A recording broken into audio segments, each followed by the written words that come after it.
I ran for this position because I love this city, and I will say that time and time again tonight. But I want to start by just sharing how we got to Johns Creek. I'm married. My wife Ashley and I have 3 beautiful children, and we've lived here, and we call Johns Creek home for the last 7 years. So Ashley, 7 years ago, said, we were in Gwinnett County. She said, look, we can either stay here, put the kids in private school, or we go to Johns Creek and try out the public schools there. We're hearing these wonderful things. And I said, I like those odds. I think I'll give the public school a shot. So, not knowing much about the city, we just came in, eyes wide open. I just started my real estate career, just got licensed, and I will tell you that it was one of the best decisions I ever made.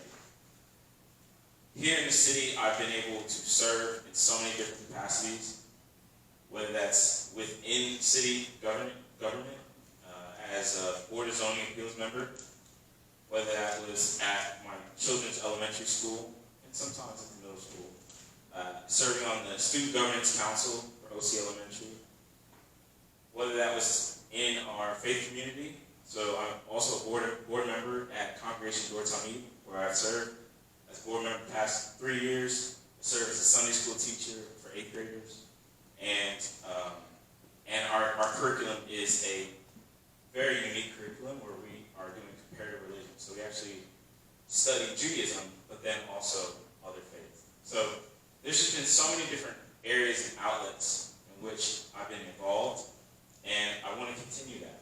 Because when I made the decision to serve and step up for the opportunity to serve here as a council member, I said, I want to not just be a seat filler. I don't want to just come in here for ego, for title. This has to be about creating the city that I would love to see my kids grow in and benefit from. So part of that and why I list my resume is because I've actively served in this community. And whether the results are positive for me or negative, I will still serve in this community. I believe that a leader should step up and be the example. I teach that to my children, I teach that on Sundays, and everything I do is about trying to make this world, my community, a better place. And so I have some items that I really want to address. But first, it's about our community coming together. And when I say that, I mean our community is a wonderful place to live. We all have seen the advertisements for the best place to live, safest city. We've seen them all. Whether you agree with them or not, we've seen them, right? But what that means is, to me, is I want to make that even better. So how can we keep this consistent pride in our community for the next 5 to 10 years? So I'm looking at this from, again, I wouldn't say a selfish standpoint, but I want my kids to, my youngest is 7, she's at OC in 1st grade, and I want her in the next 10 years when she's graduating from hopefully Chattahoochee High School, it's still a top school. It's still a priority that we are prioritizing our public schools here. That we're still the safest city to live in. We're still number 1 in all these areas. So what does that look like? It looks like getting our community more connected. I think a lot of our problems come from us not spending enough money and time invested here in the city. We spend a lot of time in Roswell, in Alpharetta, Suwannee, and Duluth, and the cities that are closest to us geographically, but we should be spending Johns Creek money here. That alleviates the tax burden on the resident, that creates new funding, new opportunity, new revenue for the city, and it creates a quality of life that we all want to see. And so my number 1 priority, being good today, better tomorrow, is how can we keep going? How can we improve? How can we get even better for the next generation? Thank you.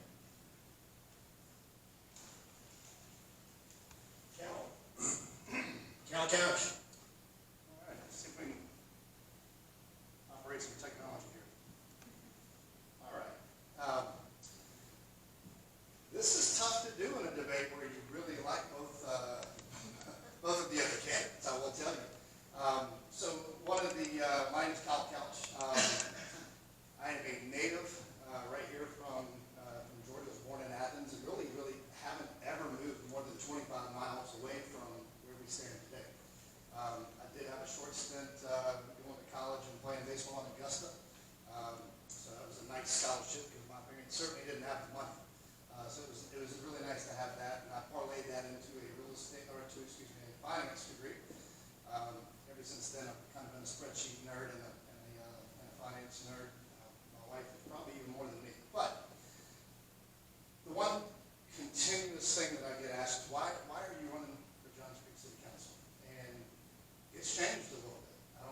so proud of the city, just like you guys are.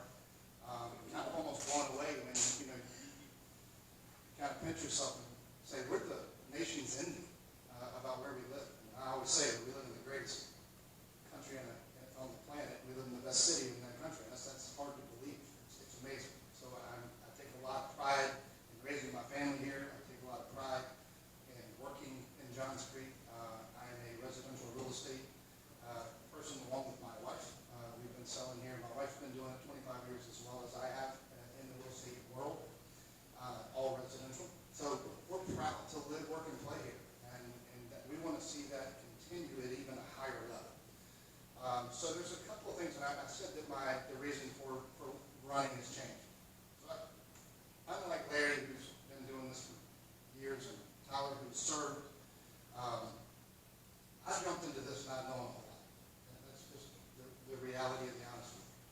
Probably the most transparent person you know. I'm an amazing speaker. Typically in my work profession, I've gotten on stage twice as a city council candidate. I don't think I remember even what I said. I was so nervous. So it has changed. Probably one of the first council meetings I went to, trying to learn, trying to get educated about what I'm getting myself into and where I can fit in, what I can do to serve and get better at, or where I can maybe interject my skill set. I learned a lot. The one thing I learned, and I don't know how much you guys pay attention, because I certainly didn't, which is shameful that I haven't. I've lived here 5 years and I really didn't know a whole lot about it. But there's a little bit of a divide in city council right now. And anytime you've got a division or divisiveness, it's not healthy. So even me trying to figure this out right now, wow, this is crazy. And the biggest reason that I'm proud to be running right now is maybe I can bring some unity to that. Because I promise you, there's no divided council or no divided team anywhere is going to be able to put the interest of the people in the audience first. I can't imagine how that would be doable. So there's a couple things that are on my hit list from what I've gotten to know about Johns Creek. Number one, obviously, we're really, really good. I mean, number one, safest, best places to live. But there's some issues as well. I feel very safe in my community. I don't think I've locked my door in my neighborhood the last 3 or 5 years I've lived there. Now, it's good or bad, but I feel that safe in my community. I see patrol officers everywhere. I can't go a mile down the road without seeing a police officer, and I'm proud of that. So, yes, public safety you'll hear a lot talked about in this debate and around the community, around the council sessions. We're doing a great job of that. I think we really are. And I could be wrong, and I'm going to learn things in the event that I get your vote and I get to the next level. I might learn different. But right now, I feel very safe. I think public safety is always going to be number one. I just don't know if it's number one right now. So 3 things real quick that I hope we get to talk about tonight. Stormwater management. We have kicked the can down the road long enough. I want to tackle that. It's not easy to paint the back of your house, in the back of your house first. The second thing is traffic congestion. I live here. I drive around just like you do, and I'm so tired of the traffic congestion and the lights. And then the third thing I really I hope to accomplish, and maybe we can answer this tonight, and I'll tell you what, I'll just quickly say it. I hope that we can no longer have at-large elections, because I think the city is so big that we can do it a little bit better, knowing a little bit more micro. Thank you.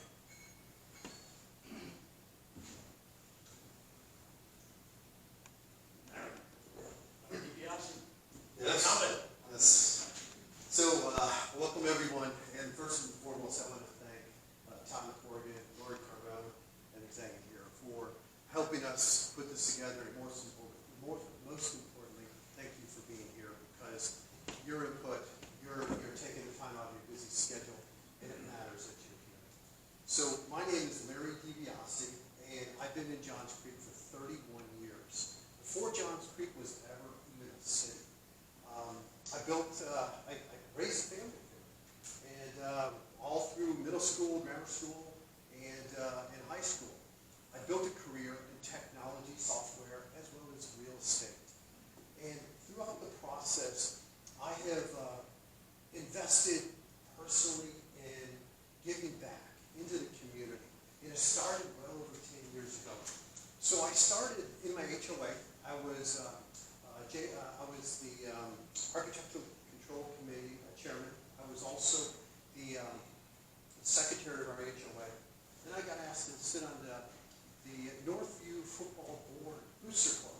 And that was finding 150 meals every week, free meals for the players, so they can actually go in and have a meal before they play. Then from there, I was asked to join the Johns Creek JCCA, Johns Creek Community Association. That's an organization that basically worked with all the HOAs in Johns Creek, especially in the early days, when the HOAs had problems with developers in the city and didn't know where to go. So they needed a group of experts that can actually work with them and push back. They push back against the city. And a perfect example of that is a racetrack on Parsons and 141, how we defeated that. That was the JCCA. Then I went ahead and was I basically was nominated and approved by the mayor and council for the TAC, the Town Center Community Group that basically helped build the town center. I believe Tom Corrigan was also involved in it. It was a year-long project. We went to different cities and looked at all the town centers, good and bad. And we brought them back to the city hall and we figured out what we as a city wanted within the town center. And that was extremely fulfilling. And from there, I moved on to the Board of Zoning Appeals, BZA. Same thing that Tyler Chenault is on today. It's a group of 7 individuals that actually adjudicate cases that if the planning commission says no, it's denied, it can actually be appealed to Superior Court in Georgia. And then from there, I sit on an arts board that's the ETAG, Entertainment Tourism Alliance of Georgia, that basically says, we're promoting the movie and the music industry and how it relates to tourism. And then, and obviously from there, it is all about being on city council, which has been the honor of my life, actually, because representing you, it's an honor. So I say all that because experience matters. Today, I stand on a platform called Community First, and I'm really liking that some other people are starting to use those phrases. Community First, because it's not about buildings and budgets. It's about a city. It's about you. It's about you and your lifestyle. It's about your safety, your security, how we live together, and it's about your voice. Just like the PAC vote. It's about your voice and what it means to be in the city. So that's what Community First is. So I stand on that platform, and throughout the 4 years, I've supported large and small projects. The Town Center project, the boardwalk, the stormwater utility grant. I was the impetus to start all this when the grant first started. I stand on platforms of safety and security. Number 1 platform has been, always will be. Financial responsibilities that the city has. It's your money. You've got to know where it is. Financial transparency. How do we manage the budget? Can we easily get to the second and third question? Smart infrastructure and smart economic growth. All these are critical. There are 5 pillars that every great city has. And community first sits on top of these. So that's a great thing to lean on. I am running for re-election because I believe trust and continuous leadership is important. This is too difficult of a job. It's too important for an experiment, for a vanity project, or someone to do on-the-job training. So I hope to learn a lot more today. Thank you very much. Thank you, gentlemen. Okay. Now we're going to go to questions. And you have 2 minutes, each of you, to answer the question. And we're going to go in order. Cal will lead. Larry will go second. And Tyler will go third. So the first question is, if elected, what are the 2 contributions, no more than 2, you'd like to make to improve the city of Johns Creek? Okay, 2 contributions that I'd like to see made in Johns Creek. There's no question, I think I'd be foolish to say that we would as much money and say public safety should be first.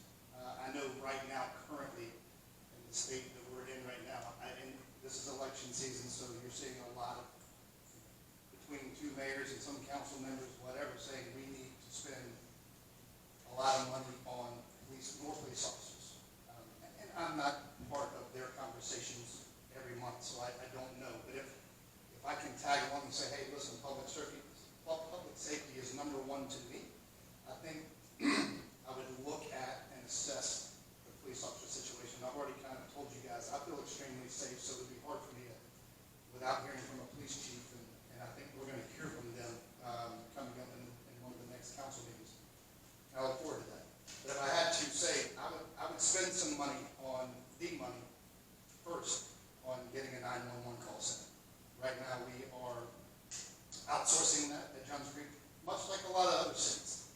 But I know that there's sometimes a hiccup, and when our residents call 911, and there might be a little bit of a question as exactly where you're at, which city you're in. And I think to get to somebody fast in an emergency in our state, in our city, would be important. The second thing I would say right off the bat is, again, stormwater is a big issue for me. It's not affected me personally, and I live on the river in Johns Creek. However, I understand that we have got we inherited a lot of problems with our infrastructure, and it's not the easiest dollars to spend, but I would certainly want to bring that to the forefront and keep pushing that, because I think if we're going to continue to move forward in the way we want to in Johns Creek, we have got to make sure that we tackle those tough things now. Larry, need me to repeat? Yes, please. If elected, what are the two contributions, no more than two, please, you would like to make to improve the city of Johns Creek? Thank you, thank you. So this is a great question, actually, because I could go more on the 5 pillars I talked about, safety, security, all those things are number one, clearly. But if I want to go beyond that, and I want to take things deeper in a conversation that's more meaningful, then what we want to look at is what's missing. Because like I mentioned, those 5 pillars that we have, those 5 pillars, every great city has those, but we can be better than that. So our kids that are in high school, okay, they're always looking at STEM programs and different programs. So as an initiative, something different, if you will, is there a way that we can work with the chamber?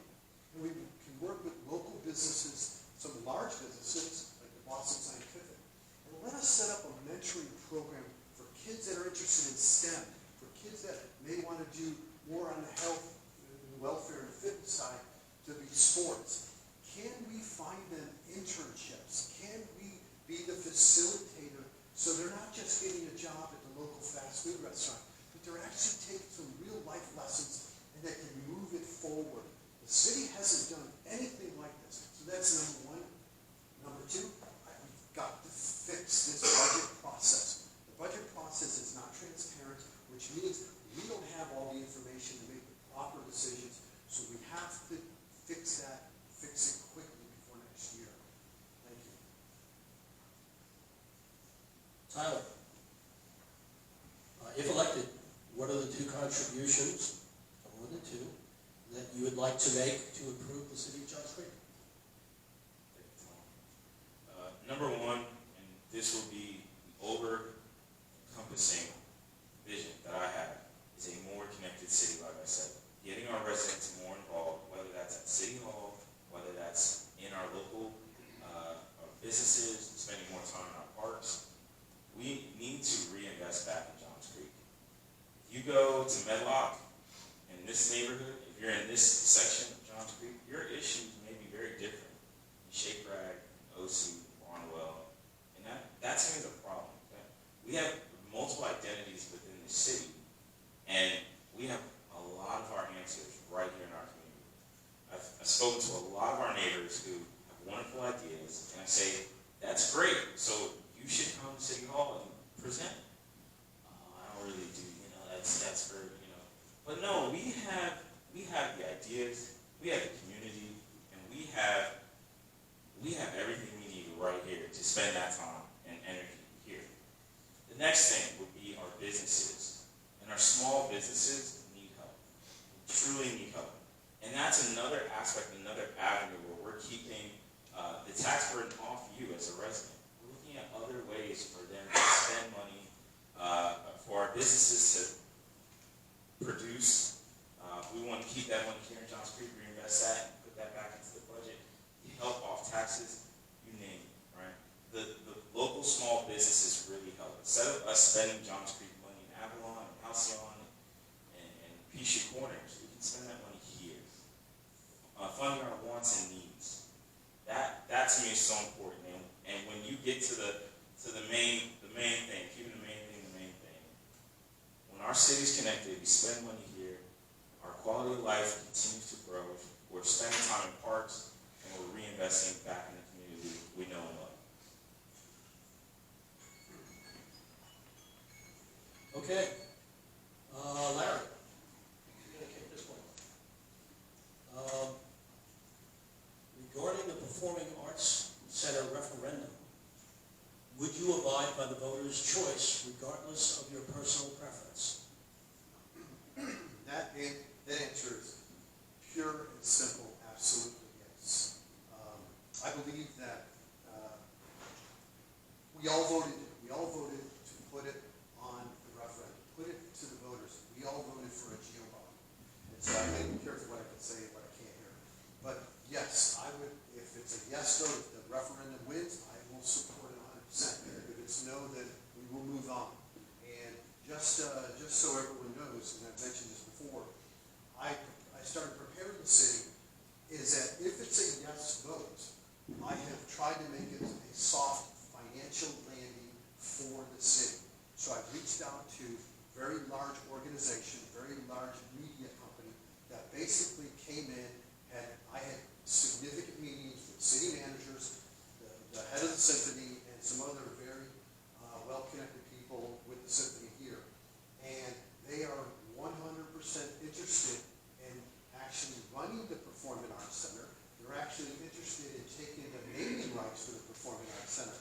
So I've gone beyond just supporting it. If it's a yes, I have already begun to lay the foundations so that financially the burden, if there's a burden, is not on the taxpayers. So that is my goal.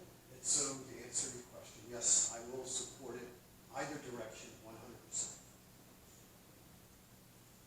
Tyler, regarding the Performing Arts Center referendum, would you abide by the voters' choice regardless of your personal preference? Absolutely.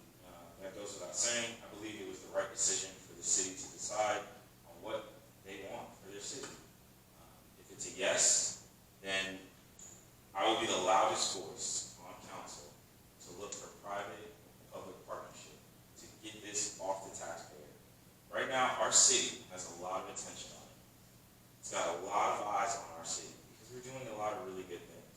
With the Medley project coming up and with the boardwalk, we got a lot of attention.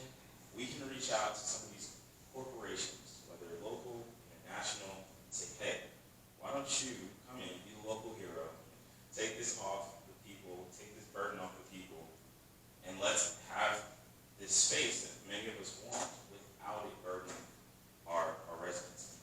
And if it's a no, by all means, I'm not tied to a yes or no. I want to do whatever that referendum says, and I want to make sure that whatever that is, yes or no, that we are staying consistent and that we are still using that money in so many other ways. There's so many other areas we still can't use that money, absolutely. And I will always look at that. But again, it's about what the people decide. We've heard a lot about it, and I look forward to seeing what the decision is on November 4th. Now, regarding the Performing Arts Center referendum, would you abide by the voters' choice regardless of your personal preference? Absolutely. I too am glad to see it the ballot. I'm glad that it's out there. I'm not elected yet, and I don't think we're quite ready for it. So it's one of those things I've had to mentally prepare myself for in the event that I get elected. That what do I do in the event that it is? And so the biggest thing is we've got to support it either way. If it's a no in November or if it's a yes in November, the biggest thing thing, and I think both of them said this and said it well. We've got to figure out how to make it the best it possibly can be, and make a lot of changes from what I understand through the meetings that I've attended, talking about the Performance Arts Center and the rollout of it. We've got a lot of work to do, because the last thing that I want to happen, and the thing that I refuse to let happen, is let this be a negative on the taxpayers moving forward. And right now, I'm a little fearful for that, and this is complete transparency. I told you, tell everybody, not everybody's gonna like what I have to say, but I'm pretty transparent. So I think there's a lot of work to do, if in the event that it says yes, to make 100% sure that this is not a tax burden moving forward for the families of Johnson. Tyler, you're up. Okay. The question is, what are two character traits, more than two, please, that differentiate you from the others in this election? I was not expecting that kind of question. I don't think either of them. Now we're prepared. I think, for one, character trait might be youth. I think you could say youth is a character trait. I've been alive almost as long as Larry's lived in the city, so that's a difference, right? But on top of that youth, that what comes with my youth comes with passion, energy. Right? So for me, I have been showing up in this community, in the places where I say I want to lead. I've been showing up. I've joined the Public Safety Academy. I've served in the schools where I believe education is so important. I've served in our faith groups. I've made relationships across the city with other clergy and in other denominations not like mine. I've been showing up, and I consistently will bring that no matter what happens. Like I said, whether I win or lose, you're still going to see me here in the city, serving, giving back. The second thing, above all, I've just kept this campaign focused on one thing. That's you the people, not about tearing anyone down, not putting anyone down. I don't believe I need to put anyone down to build myself up. I think the person with the right ideas, the right message, the city will elect. You are all very smart.